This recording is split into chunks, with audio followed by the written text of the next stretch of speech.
항상 대한민국에 정확하고 빠른 소식을 알리기 위한 시스코크입니다. 구독과 좋아요는 영상 제작에 큰 힘이 됩니다.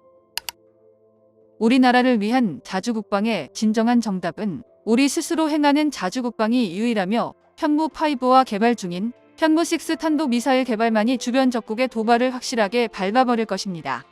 전문가들 사이에서 대한민국이 이미 현무6를 개발 중이라는 주장이 힘을 얻고 있습니다. 심지어 일각의 허황된 주장이 아니라 상당히 설득력 있기까지 한데요.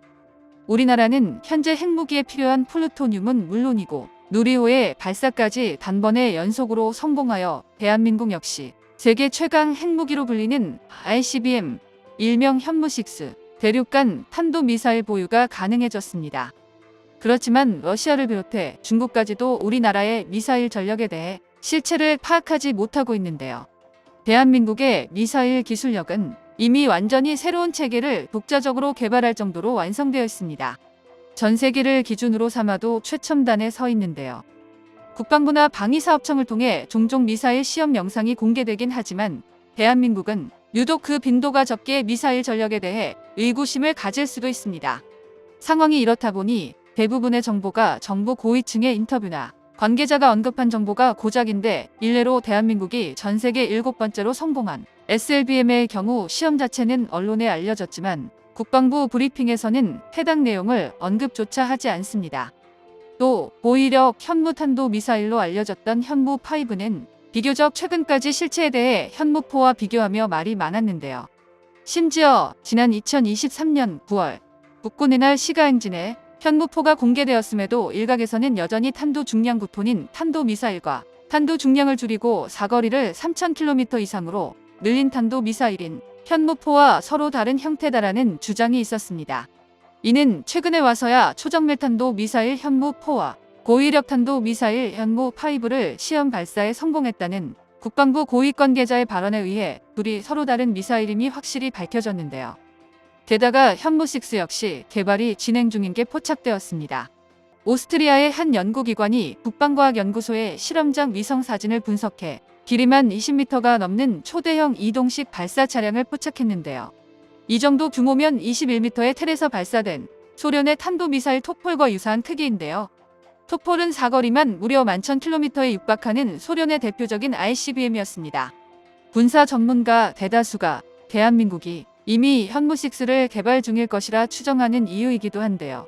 이처럼 대한민국의 미사일 전력은 지나치게 베일에 가려져 있어 대략적인 윤곽만 파악할 수 있을 뿐 실체를 파악하기가 극도로 어렵습니다. 현무6부터는 사거리가 최소 7,000km 이상, 탄도만 무려 중량 9톤급을 버틸 수 있기에 여기에 핵탄두만 집어넣는다면 한국 역시 다른 강대국들처럼 보편적인 핵미사일 보유와 함께 상호 파괴 전략을 구사할 수 있게 됩니다. 초대형 미사일이 마하 10 이상으로 낙하 비행을 하면서도 요격 미사일 회피, 기동 시스템을 탑재해 현무4 미사일보다 요격이 불가능할 정도로 괴물 미사일을 만드는 게 대한민국의 궁극적인 목표인데요. 9톤의 탄두가 마하 10에서 충돌하는 파괴력도 상상조차 할 수 없지만 추가 개량을 거듭해 12톤의 탄두 중량을 가진 미사일의 낙하 지점에 적국 대도시는 말 그대로 생지옥이 돼버립니다. 실제로 허무맹랑한 소리가 절대 아닌데요. 현무6의 성능은 인도의 아그니 핵미사일보다 사거리와 탄두 중량이 1.5배가량 높기 때문에 한국군이 비상상황 발생 시 핵무기를 보유하는데 가장 필요한 핵심적인 전략무기 체계를 담당하게 될 것입니다. 이처럼 작년에 공개되었던 최신형 대한미사일과 함께 성능이 더욱 향상된 현무6 미사일 타격 시험을 진행하는 게 1차 목표이며 개발 과정과 발사 시험을 극비리에 숨기지 않고 직접 보여주는 이유 역시 한반도를 위협하는 주적인 중국과 북한이 한국 영토를 함부로 건든다면 고슴도치 전략으로 순식간에 적군의 발목을 끊어버릴 무기가 있다는 걸 직접적으로 보여주는 게 우리나라가 원하는 핵심 목표입니다. 그런데 한국의 국방부와 국방과학연구소가 기존 예상보다 훨씬 빠르게 현무5 다음으로 개발할 현무6 탄도미사일 계획을 전 세계에 선언할 수도 있다는 군사 전문가들의 분석이 지속적으로 나오고 있는데요. 현무4 미사일과 현무5 미사일의 성능 개량안과 세분화된 미사일 발사 플랫폼의 형성은 가까운 미래 개발 완료가 될 현무6 미사일에 지대한 영향을 끼칩니다. 과거 한국이 개발했던 현무1 미사일은 지상 발사만 가능했던 제한적인 미사일 플랫폼을 가지고 있었지만 현재 한국의 현무포 미사일은 육군과 해군 공군이 동시에 운용하게 될 만능형 미사일 플랫폼으로 재탄생되었습니다. 현무포 미사일의 3종 개량형으로 미사일 발사대에 관한 기초적인 원천 기술을 빠르게 터득할수록 향후 사거리와 파괴력이 더욱 강대해져 대형화된 현무5 미사일을 탑재할 텔 미사일 발사용 대형 트럭과 KDDX 이지스 구축함, SLBM 잠수함에서 대형화된 현무5 미사일을 빠르게 탑재할 수 있는데요. 즉 지상에서 발사하는 현무 미사일뿐만 아니라 바다와 공중에서 발사하는 현무 미사일 역시 핵무기 전환이 가능해집니다. 무엇보다 한국의 미사일 기술력은 30년 동안 지속적인 기술력 습득으로 인해 일본 전역과 중국 전역을 겨냥하는 사거리 5,000km 이상의 대형 탄도 미사일을 개발할 여건을 갖추는 데 성공했습니다. 우리나라의 미사일 개발 역사를 살펴보면 항상 먼저 개발에 성공한 뒤 발표하는 일이 더 많았는데요. 예를 들어 대한민국의 화력을 대표하는 현무2 미사일이 가장 처음 포착된 건 2011년 경이었습니다. 여기서 한 가지 주목할 만한 건 당시 한미 미사일 사거리 지침이 아직 대한민국은 사거리 300km, 탄도 중량 500kg을 초과하는 고체 로켓을 개발하지 않는다에 머물러 있었다는 것입니다. 실제로 현무2의 경우 유효 사거리 300km 내외였고 지침에 충실한 미사일이었다고 할 수 있는데요. 현무2A가 포착되자 바로 이듬해 귀신같이 한미 미사일 사거리 지침이 사거리 800km, 탄도 중량 500kg 개정되었고 대한민국은 마치 기다렸다는 듯이 2014년 사거리를 500km 확장한 현무2B를 공개해버렸습니다.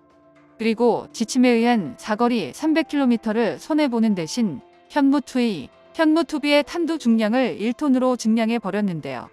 그런데 대한민국은 언론에 현무2A가 포착된 지 고작 2년 만에 사거리와 탄도 중량을 2배로 확장한 현무2B를 공개했습니다. 한미 미사일 사거리 지침의 개정에 따라 미사일 개발과 연구를 시작했다면 도저히 불가능한 속도인데요. 이건 애초에 처음부터 현무2B를 기본형으로 개발했다고 밖에 볼 수 없습니다. 대신 한미 미사일 사거리 지침을 위반하지 않았다는 대의를 얻기 위해 의도적으로 사거리를 낮춘 현무2A를 먼저 공개한 건데요. 하지만 그 이면에서 대한민국은 한미 미사일 사거리 지침이 개정되기 훨씬 전부터 서울 한복판에서도 한반도 저역을 타격할 수 있는 탄도 미사일을 개발하고 있었던 겁니다. 그렇기에 현재 개발 중인 현무6 역시 사실이라고 봐야 되는데요. 대한민국은 연간 최대 70여 발 이상의 현무5를 양산할 계획이며 200여 발을 실전에 배치할 계획입니다. 또한 현무6까지 전력화가 된다면 현재 대한민국의 미사일 전력을 모르는 중국이나 북한으로서는 눈뜨고 당할 수밖에 없을 겁니다. 정보가 도움되셨다면 구독과 좋아요 부탁드립니다. 이상 시스코크입니다.